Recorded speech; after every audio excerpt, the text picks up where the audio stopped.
Hello. Wonderful.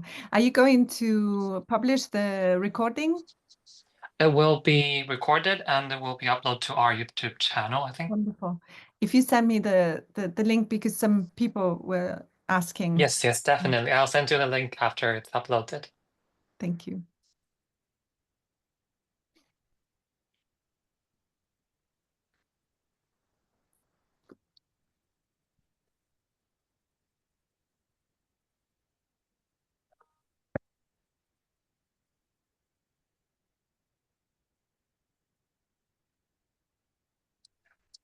So we'll wait for a couple of minutes to let people get in the meeting room. Hi, Carl.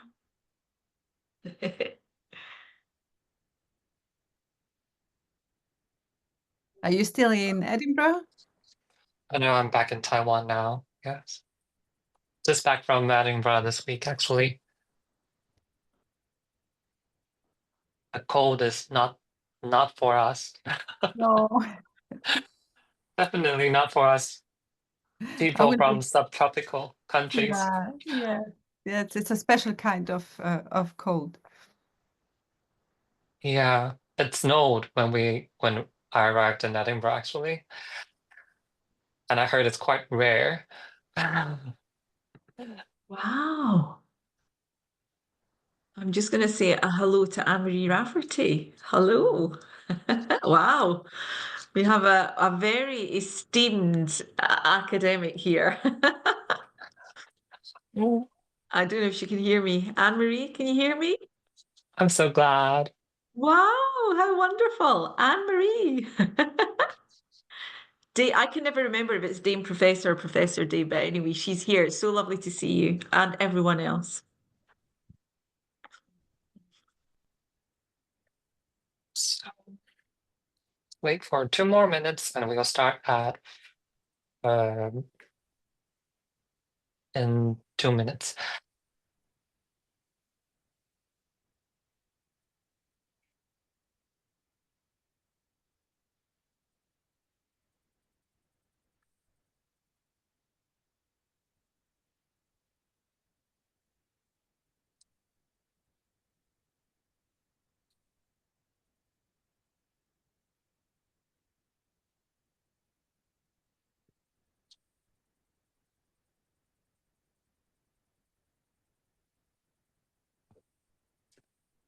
That's very lovely.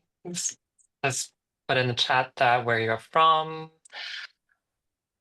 And we would like to know more about our participants, our audience today. This session will be recorded and will be uploaded to our Nursing Now Challenge YouTube channel. So you can find it on our YouTube channel after a couple of days.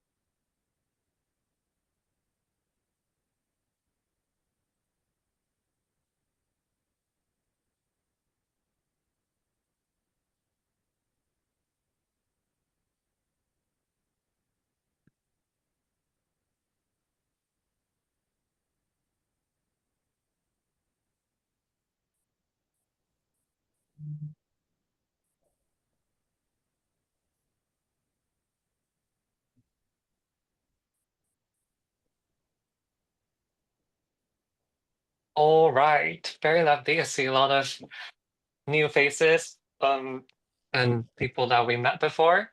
It's very happy to have all of you here. We're gonna start now so we can keep it in the time frame. I'm Chongpo Aaron Huang. I am the Regional Hub Lead for Nursing Now Challenge Western Pacific. And this is the education webinar series. So good morning, good evening, good afternoon, everyone, wherever you are.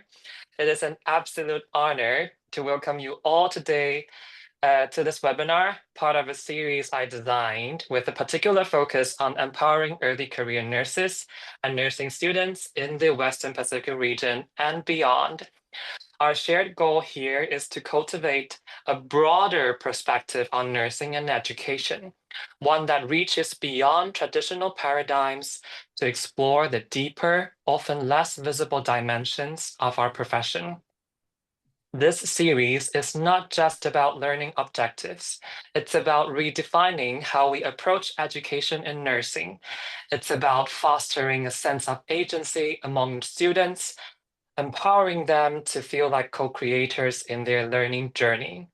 For early career nurses, I hope these discussions provide inspiration for how they might innovate as educators themselves, whether in academic or clinical settings.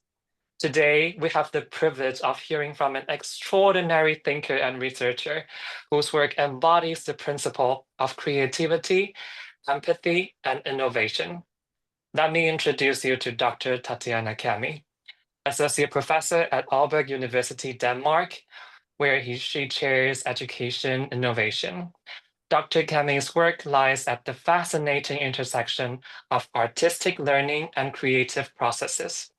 She is the author of several influential books, including The Art of Arts Integration, Behind the Scene of Artistic Creativity, and A Theatre Laboratory Approach to Pedagogy and Creativity. In the recognition of her profound contribution, Aalborg University Press named her Author of the Year in 2013. Dr. Kami's research projects spanned artistic creativity across culture, arts integrated education, and theater laboratories. She also leads CCARE, the Critical Creativity, the Arts, and Research in Education Group, and has served as the visiting associate professor at the University of Chester in the UK and as a visiting researcher at the Norwegian University of Science and Technology. I had the pleasure of meeting Dr. Kami during a seminar hosted by CCRI, the Centre for Creative Relational Inquiry at the University of Edinburgh earlier this year. I was deeply inspired by her work, particularly her ability to bring the transformative power of creativity into research and education. Her approach highlights the vital role of cultural sensitivity and creativity in fostering resilience and healing, principles that align perfectly with the evolving nature of nursing. Today, she will be sharing her insights into development of the holistic learning of lived and imagined experiences, the Holly Lab, highlighting the transformative role of embodied learning, mutual care, and compassion in nursing education, a subject that I believe holds immense relevance for our practice as nurses and educators. So please join me in giving a warm virtual welcome to Dr. Tatiana Kami. Oh, thank you. Thank you so much. What an introduction. That was it. Thank you. My day's done. Bye, everybody. Thank you so much for the invitation and for your initiative, and also for this fantastic introduction. I have prepared some slides, mostly to help us also visually to keep going, to follow the narrative. And please be welcome to write your questions in the chat, and then we will take a conversation at the end. So I hope you will, Aaron, you will help me keeping the time, and also for some questions at the end. So let me see, we tried this before. You can see my slides. Can you see my slides? Yes, we can. Yes, okay, so I will do this. Wonderful. So I would like to tell you about these projects I've been involved in, and which is currently going into the analysis stage. It has been part of my visiting associate professorship at the University of Chester, and specifically at the Philip Barker Center for Creative Learning. This sentence that I would like to come back to at the end of my narrative is something that came out of our interviews with the nurse students that were involved in the project. And of course, I'd like very much to frame it within a reframing of love theories. So the journey will start with an introduction to the Holly project, and which focuses on acting in nurse education. So we will dig into this tradition. And then I would like to unfold some different approaches to love and care as theories and methodologies. And then we will go back to one of the findings, this important sentence that I introduced my slides with about nurse empathy. So the Holly Lab, the Holistic Learning of Lived and Imagined Experience Lab, has been an experimental research and development initiative across universities and led by the Philip Barker Center of Creative Learning, which has been operating in the creative health area for many years before this project.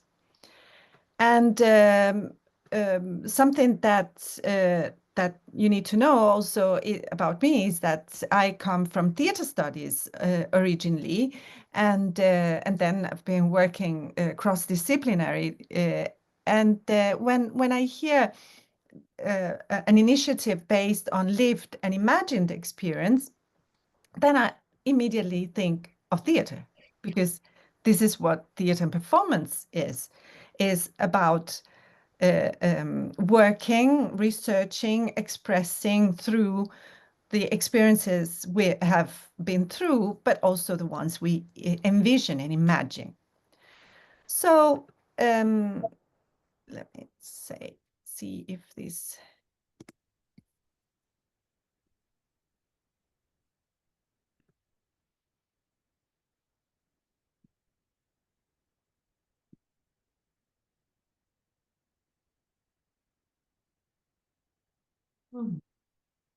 Hello? Hello. Hi, we've lost your slides.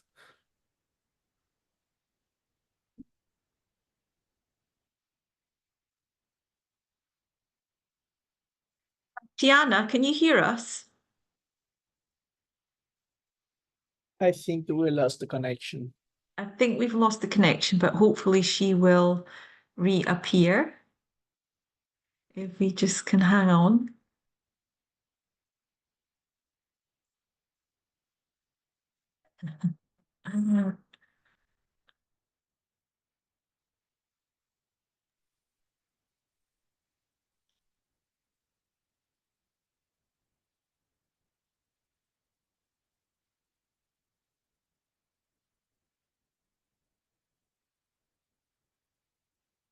Okay, now let's wait for a little bit for Tatiana to rejoin the session.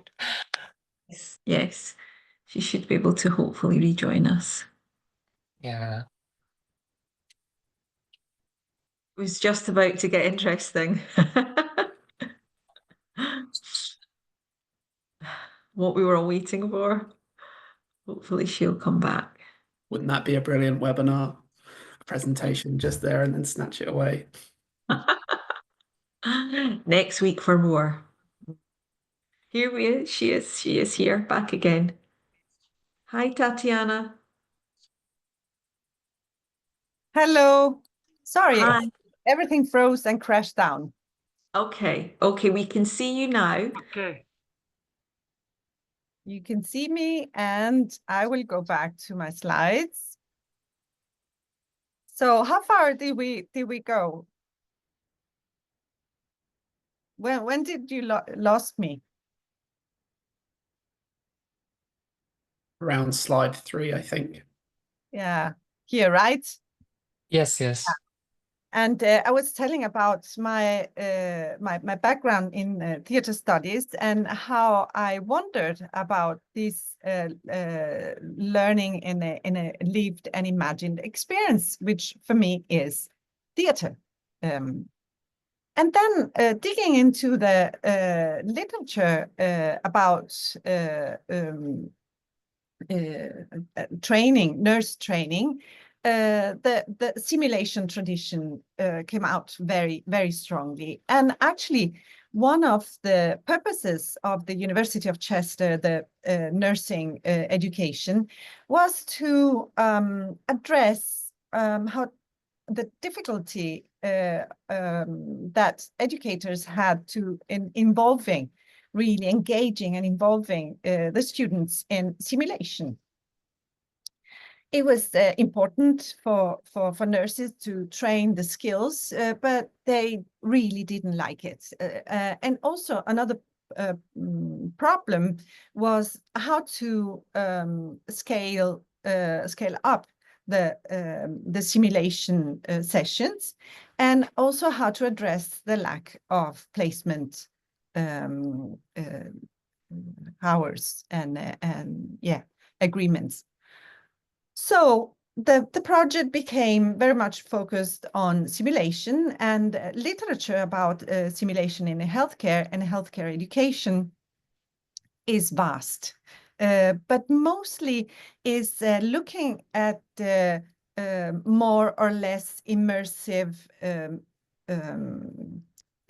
ways of doing simulation, from the less realistic to the extremely realistic with actors or virtual reality. It has a focus on realistic, naturalistic relationships, talking about theater. Simulation is simul action. It is as if, acting as if. So for me, also, this was very much theater. And literature is very much focused on clinical skills and outcomes. Even when the outputs are pointing at empathy and communication skills and so forth, they're called non-technical skills, at least in Denmark, technical and non-technical skills. So at the end of the day, it's all about the technical skills, and the non-technical are probably non-fully intended side effects. Simulation is very much formalized and standardized, so much that a synonym is to call it's a standardized patient training. So with this introduction to the literature around simulation, the team around at the Holly projects, we started wondering why actors and acting and performance is not more used in simulation. And I know that many of you have experience with simulation, and of course you've for sure have had experience or played with actors once in your life. However, I found that practices around simulation were involving actors as characters, as patients in the simulation, and these produced a number of tensions from the nursing or health institution, which was not very satisfied by the actors not fully understanding the clinical part. And how should they? They are not experts in the clinical parts. They're experts in human behavior, right? And embodied knowledge. But also frustration from the actors' side, not having the possibility of unfolding fully their expressive artistic potential. And why should they? simulation is not about that. So we found a lack of knowledge and a lack of experiments around simulation, and also a number of misunderstandings from both parts. However, the problems are still big and addressed in several ways. What we wanted to address was still the problem that nursing, the nursing profession knows very well, like recurrent clinical mistakes, nurses burn out. In Denmark, numbers of students choosing the nursing education is very, very poor and going down every year. No wonder the job situation is very, very bad, and pressure on job is very hard. At the same time, structural problems can be described also in the artist profession, like performance unemployment, and also lack of renewed programs in artistic education with focus on applied theater, really on the relationship with non-artist environments, which is vital to also not only for employment, but also to renew the art as of acting as something that is relevant, socially relevant, and artistically interesting. So what the Holly Lab intended to do is to work with the person around the knee. And this is an expression coming from another project, not the Holly Lab, but a Finnish colleague reported that some of the nurses in these projects were very surprised by the empathy training, and said that they discovered that there is a person around the sore knee. So we wanted to follow this holistic approach to nurses training, and also looking at the patient center holistic care, which has a huge literature around.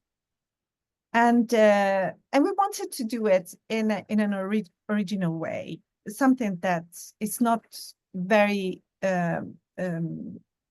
developed around in nurse training and in simulation training.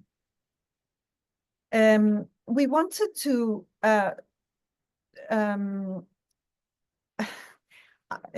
look not beyond, but to honor the technical skills that are important to nurses, but also look at the non-technical skills that require empathy, deep observation, compassion, reflexivity, emotional and intrapersonal intelligence, and not least, last but not least, criticality and creativity. How to develop, how to train these skills. The inspiration came from theater laboratories. It's something that I have been researching on, and in this slide you can see very shortly what I found out in my historical and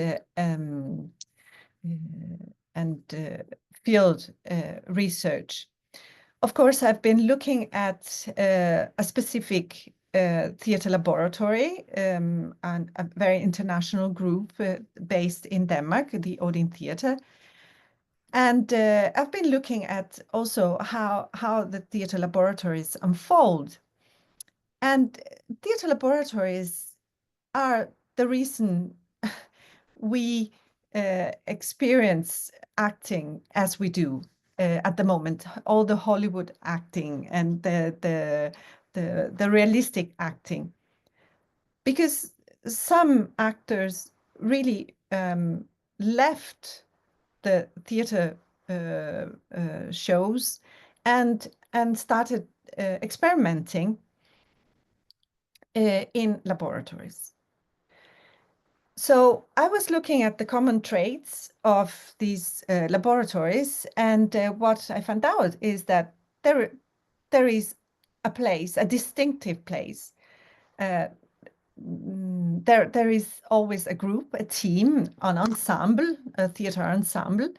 There are common values, and these values always involve research and pedagogy. In which sense? In the sense that the laboratorial dimension aims at experimenting, not just expressing, not just producing art, but experimenting in a specific direction. There is a specific embodied practice that is interesting to the group, to the ensemble, and this is explored. So in my terms, it's a research project. It's an embodied research project by means of theater expression, theater methodologies, and so forth. In the theater laboratories that we've experienced since the beginning of 1900, and the theater laboratory that I've been researching on, pedagogy is fundamental. They are built on pedagogy, reciprocal pedagogy, and an attitude to relationship to the community that are pedagogical. So research and pedagogy are both common values and a methodology. What my research on theater laboratories, field research, ethnographic research showed also that these relationships have a specific quality. One of the pupils said, "This is not a school for several reasons, and here you're being taken care of. You're being taken care of." And this sentence really turned my interest toward these words and this experience. You know, what is care for these students? What is care and in theories and so forth? There is also a different research on something that is called third theater. And third theater is often, very often, if not always, structured or organized around a laboratory, a theater laboratory. So my colleague, Jane Turner and Patrick Campbell, at the same time that when I was looking at theater laboratory, they found a similar characteristics. There is training, I call it pedagogy. There is dramaturgy, I call it artistic storytelling. And there is cultural action, activism. But most importantly, they found these ethos in these third theater laboratories, that is radical generosity. Oh, so this is very interesting. And this was very interesting for the University of Chester, where they were thinking, hey, could we apply this knowledge we have on theater laboratories to nurse training? And guess what we said? Yes, let's do it. Fantastic, let's do it. So, and this is where the love also comes. But let me tell you something about the structure of Holy Lab, because when we decided to go with the theater laboratory, this changed also the educational design of the simulation training. So for a whole semester, all the nurse students, it's about 200 students, they went through a theater laboratory run by a professional artist who was teaching them.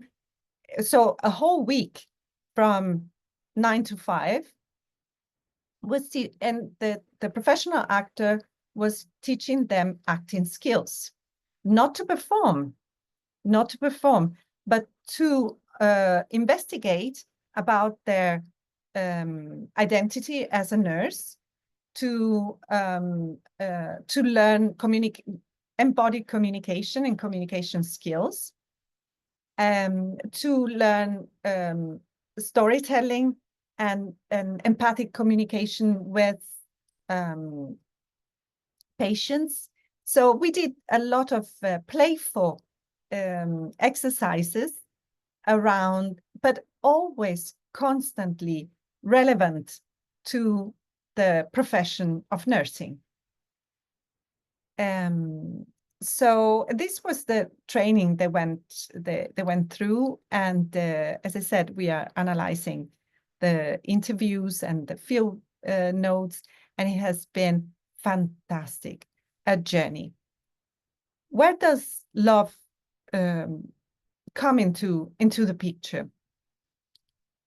Well, love, first of all, some definitions. When I talk about love, it's not the cisgender romantic relationship, but it's mostly the Eric Fromm's seminal reframing of love as an action. Something that feminist theories have also brought further, reframing this action as an action of care for the other and for the self. Black feminist Bell Hooks is saying care and love are two different things, but care is one of the methodologies of love, together, I emphasize, together with respect, knowledge, and responsibility. Feminist theories have reframed love as a choice to love, a commitment to the flourishing of the self and the other, and the constant work toward nurturance.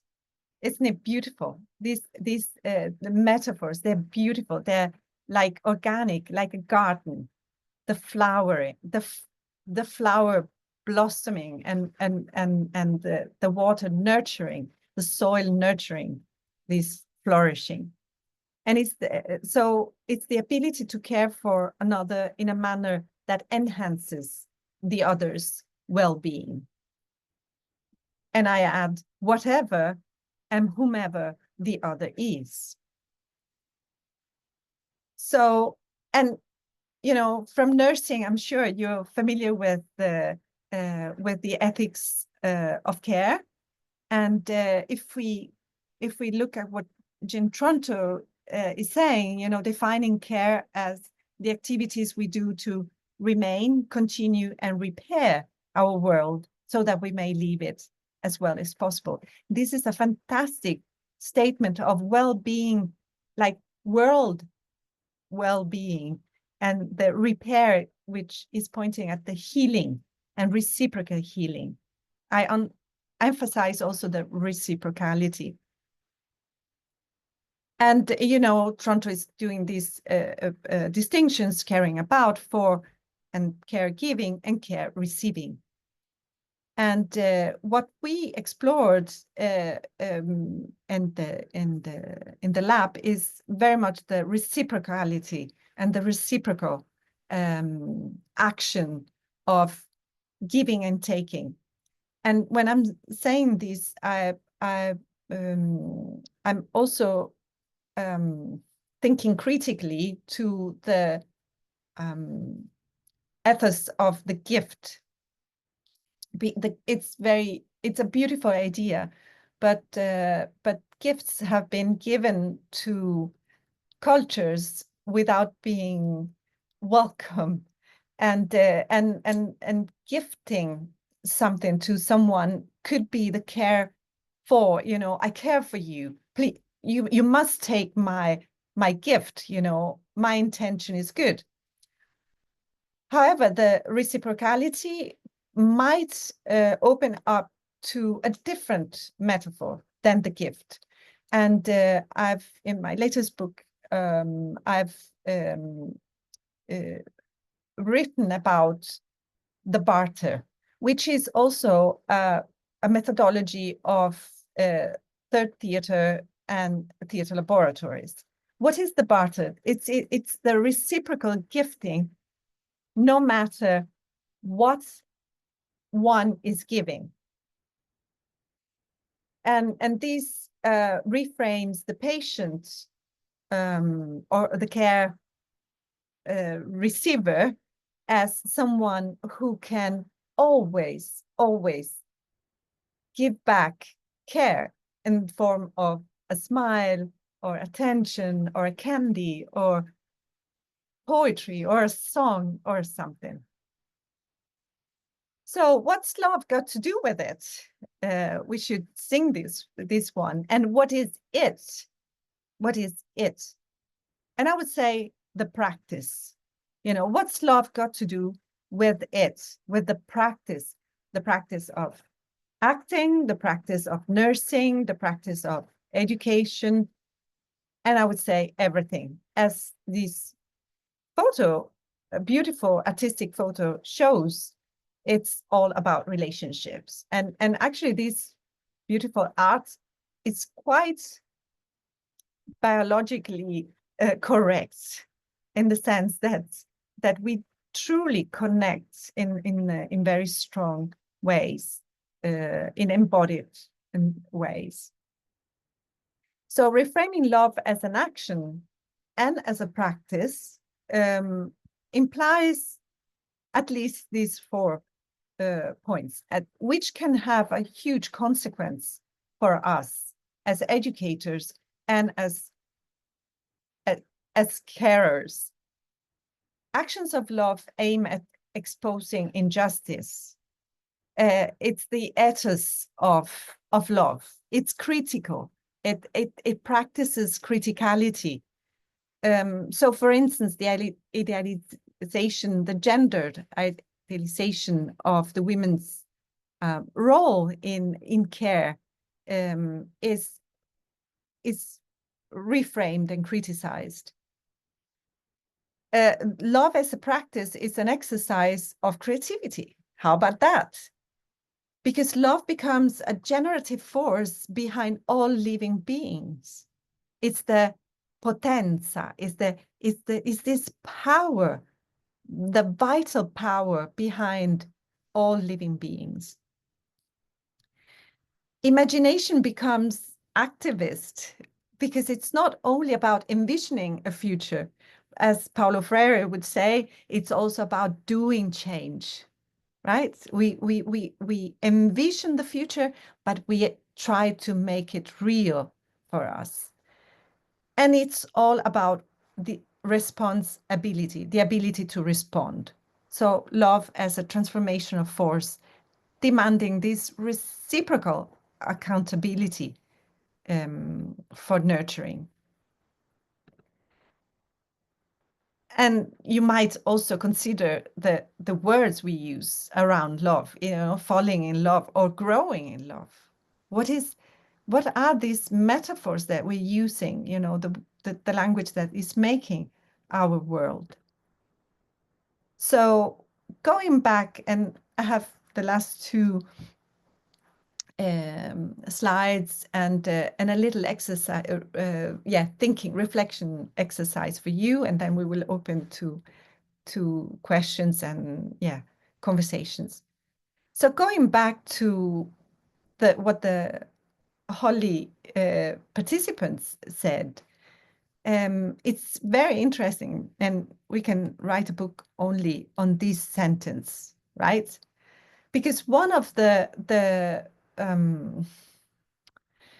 when we develop training for nurses and we think about soft skills. I don't talk about soft skills. I call it warm skills, non-technical skills, and so for empathy. And it's all about developing these skills in nurses.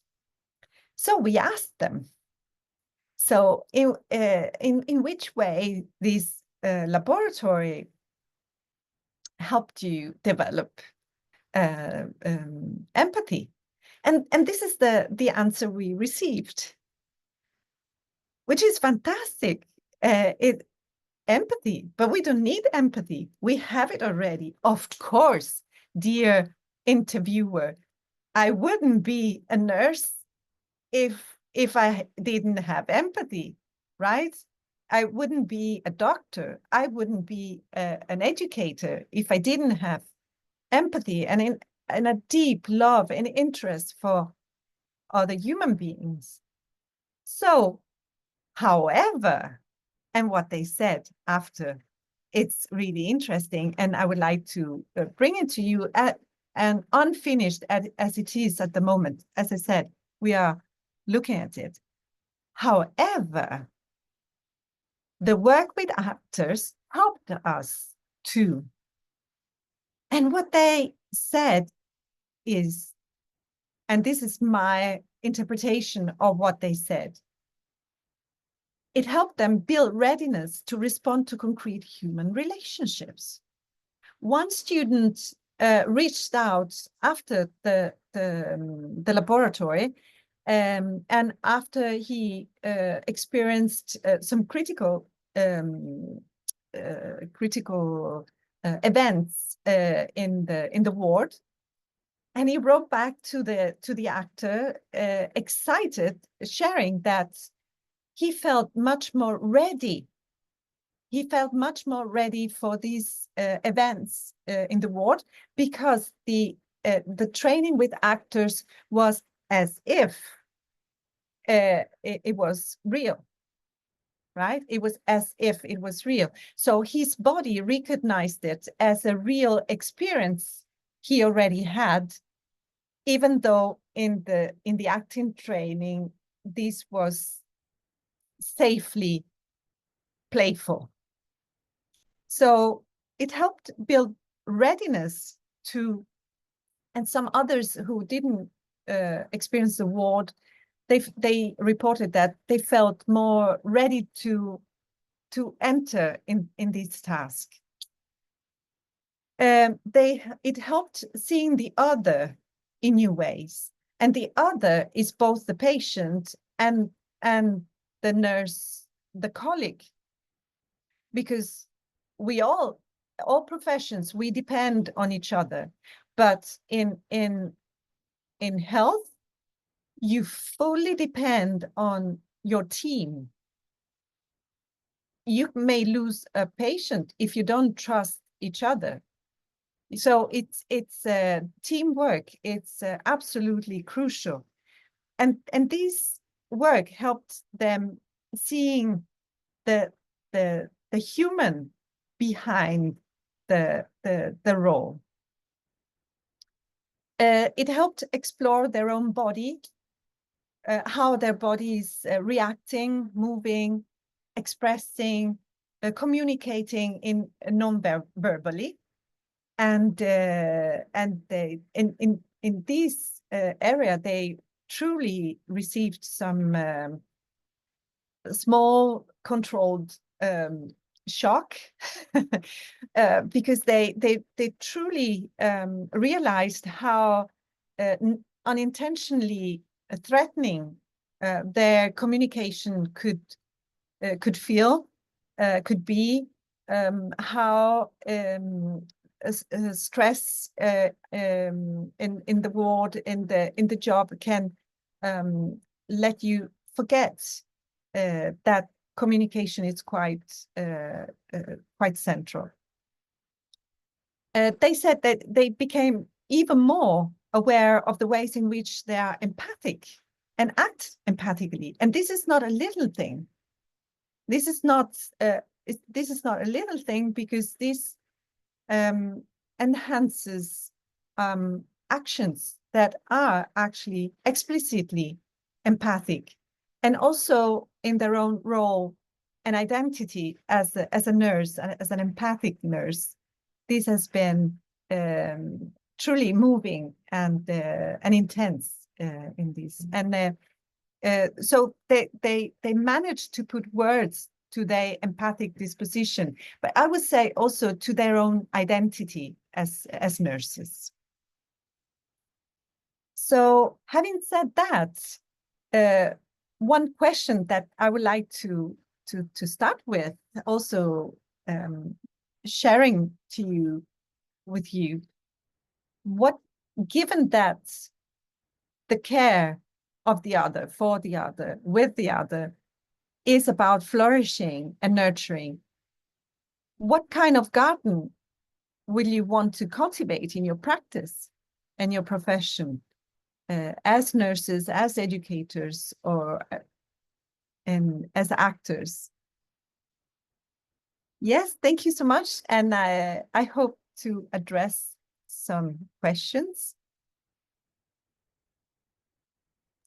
Thank you so much for that. I can see a lot of people putting in the chat room with a lot of thoughts and ideas. So if anyone has any questions, you can unmute yourself, or if you want to type in the chat room and I can ask that for you. Oh, this is wonderful. Yusuf is writing, I'm taking it from the bottom. We want to conduct research on ways to enhance love for nursing in different cultures. And this is fantastic. I'd like to please reach out, because this is a great idea, and I was also trying to describe a project also that is also honoring way embodied aesthetic and emotion affective ways of knowing.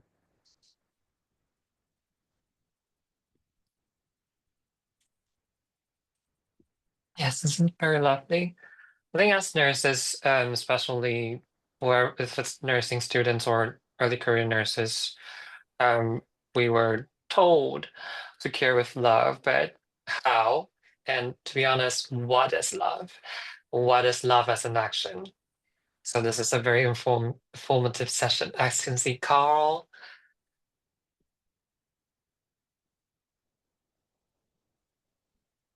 Oh, Could you unmute yourself? Yes. Thanks, Gumbo. And thank you, Tatiana, for a wonderful presentation. I'm going to refrain from asking the questions and having the discussion I want to have, because this is my wheelhouse. I did a PhD basically in this topic. So I don't want to take up too much time from other questions. But I have two questions to ask for now, I suppose, quick ones. What do you think, if any, drama and theatre kind of gifts, to use the word, to nursing that other performing arts or other interventions, not just performing arts, does that they can't do? Secondly, what do you think of, how do I phrase this? What do you think of the criticisms of empathy that exist, and how does that work through drama and theatre in your practice? And that's all I'll ask. I want to ask. Thank you, and please reach out after this, because it is a pioneering research, and we really need to join forces. So the first one, what can I reframe it in the way I heard it? What is special in theatre? What can theatre that other art form can't? Well, first of all, theatre, all art forms can do different things, can affect bodies and relationships in different ways. Theater is pretty much the most complete, because you have movement, you have dance, you have music, you have colors, you have shapes, and so language and so forth. However, as an arts-based facilitator and educator, I must also say that it doesn't matter which art you're using, but it will affect differently the process, the conversations, and this is something that any facilitator, educator needs to really think through.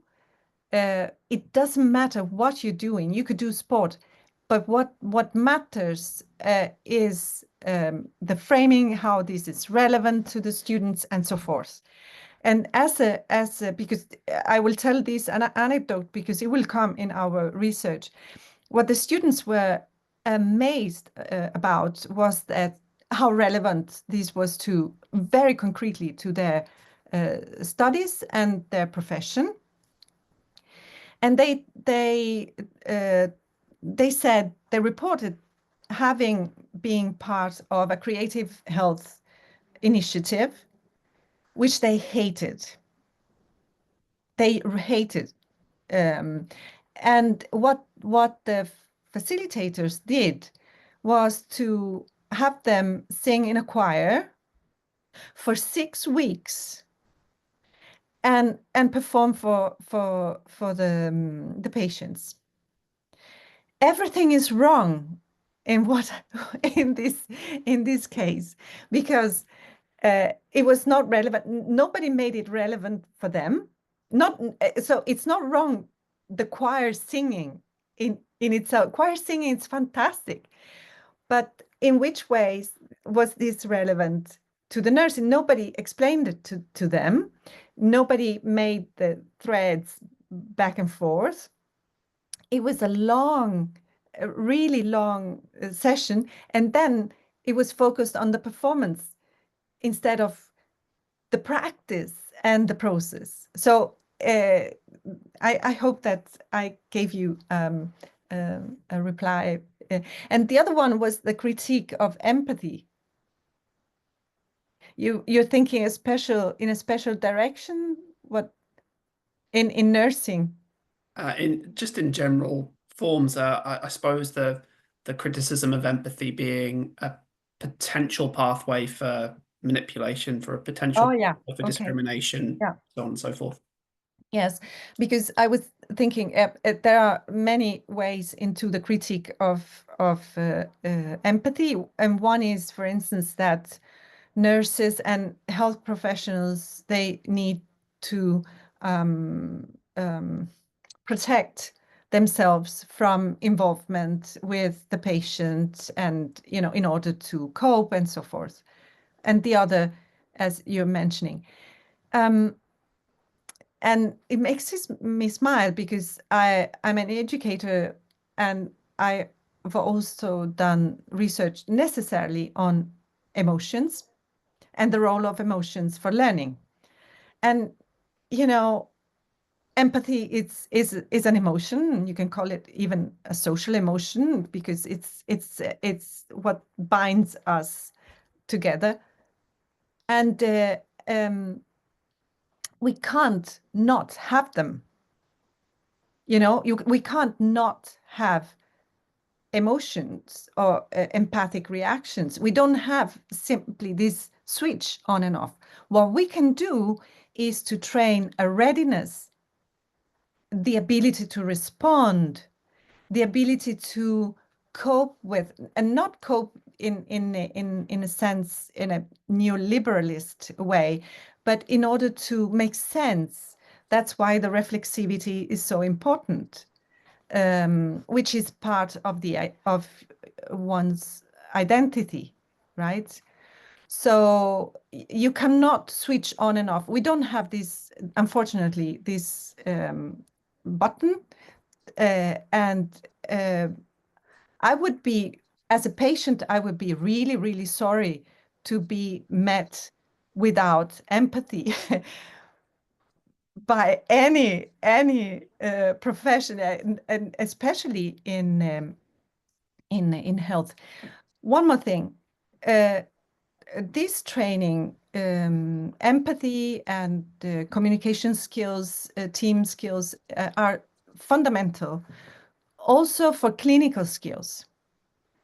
We know what visual arts training can do for the ability of making a diagnosis, for instance. And this is, of course, you don't even need research about it because it's deep observation. You train deep observation, you go directly to a sharper diagnostic skill.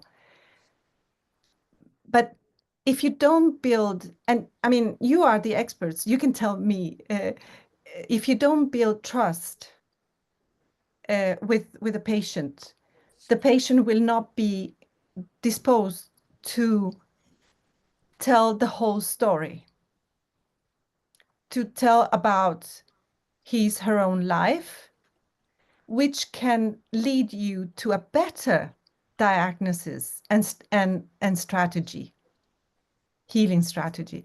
So it's that's why we call it holistic, because the two things don't go in different directions, the clinical and the warm skills, the empathy and so forth.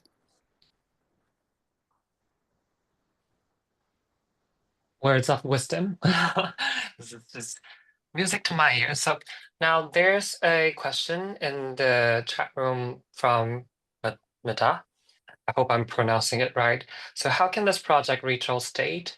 This question is asked because young nurses in South Africa have lost empathy towards patients. But I think Mita thinks the contributory factor is overworking due to staff shortages in the facilities. So I think the broader question would be, could we do more when we don't have enough power to do the minimum, in a sense? And like, is this possible not just on students, but also like working staffs, clinical staffs? Yeah, and in this question, there is also, a very clear direction for an answer. The overworking is it's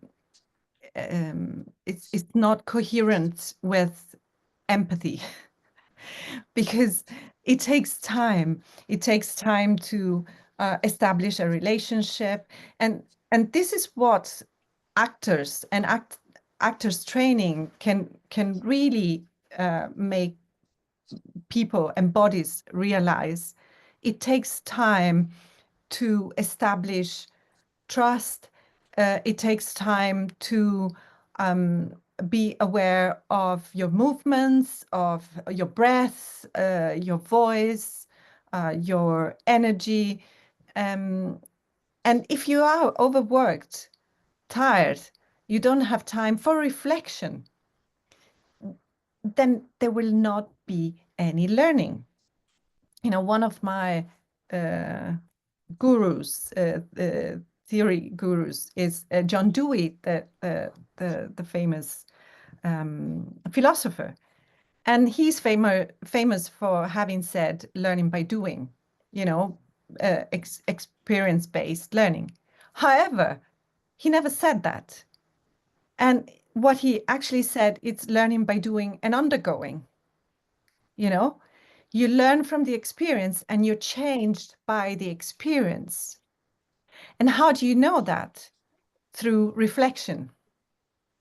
So any learning, any practical learning that you can harvest, it will not become learning if you don't engage in some sort of reflection. It doesn't need to be verbal.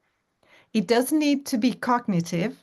It can be movement-based. It can be based on sounds and colors, or a mixture of different ways of communicating. But reflection is fundamental. So how do we extend this empathy or any kind of training to overworked, exhausted practitioners? It's impossible. So I would go in the other direction. We need to work on these systemic problems and make sure that nurses, all kind of professionals, hold on to laboratories, you know. In the laboratory, it's important to make mistakes safely because you don't want to do it in the ward, right? Much more importantly for professions where it's a matter of life and death. You know, I'm an educator. If I do something wrong in my classroom, I will have unhappy uh, unhappy students. But we don't want any nurse or doctor to make mistakes with our family members.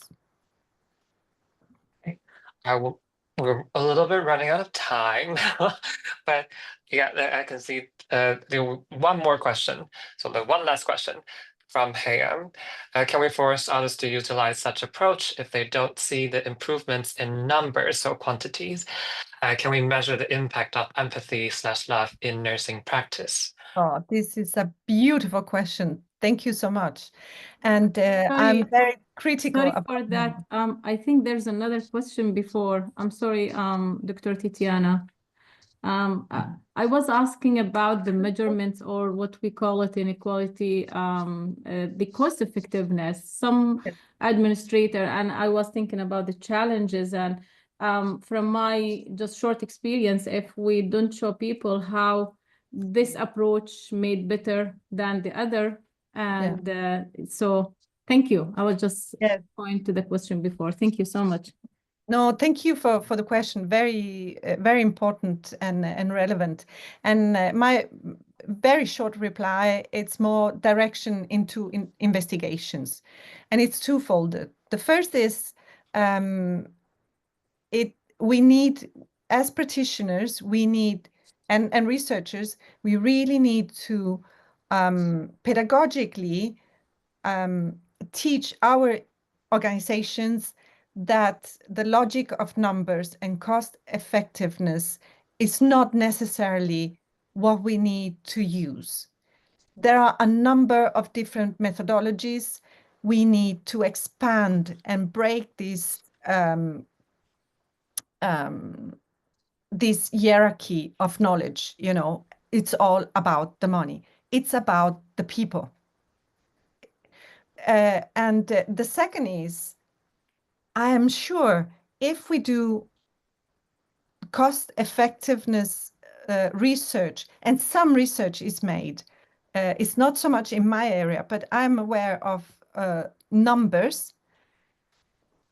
How many patients do you want to lose? I mean, WHO has numbers about nurses' mistakes. Sometimes this is given due to lack of communication, lack of learning, feeling insecure on the job. So these are numbers. These are not very concrete numbers. I'm not saying that theater can solve all the problems in the nursing profession, but what we can do is to turn upside down our way of thinking nurses training, and indeed it's done over time with the possibility of learning also from the exam from what you shouldn't do, you know, the worst case nurse. And then we really need to work in our organizations to work beyond the cost effectiveness and look at other parameters like patient satisfaction, trust, nurses coping. You know, if nurses stay on the job, nurse retention, if nurse education becomes attractive again. These are also numbers. So it's more complex. It's a complex reply. Yes, fantastic. So once again, we're very sorry that we're running out of time. Thank you so much, Tatiana, for agreeing to do this. I'm very, very grateful, and we'll keep in touch. So the next webinar for this education webinar will be in May 2025. And spoiler alert, I'm going to drop a keyword here. It will be human capital theory. And I hope to see you all again, and happy holidays and an early happy Lunar New Year. Thank you. Thank you. Goodbye. Bye. Happy weekend. Thank you so much for all of you. Thank you, Tatiana. Thank Thank you. you. Good to see you. Thank you, It's everyone. nice to see Bye. you, yes. Thank you. Bye, everyone. Take care.